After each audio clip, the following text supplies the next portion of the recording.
maa ngi tudd Soxna Diarra Diop ma tuddee ko diarrage d'exception. Métier bi dafa nekk loo xamante ni jànguma ko mën naa ne don la ci man parce que bi may nekk xale laa ko dal di ko def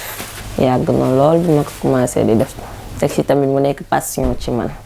waaw nekk lu ma bëgg waaw ma yàgg ko di ko def aussi.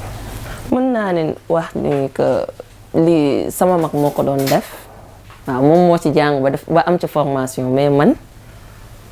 jànguma ko waaw defuma formation. ñoo ngi dëkkee Ñaax Tali ci koñu Brèche Dorée bi. non suñu kër mi ngi en face suñu kër ak sama bi ñoo jàkkaarloo. waaw loolu moom dëgg la métier bi moom mën nañ wax yomb na yombul waaw metti na aussi parce que parfois nga tasanteeg façon cliente bu nekk da ngay négocier jéem leen defaral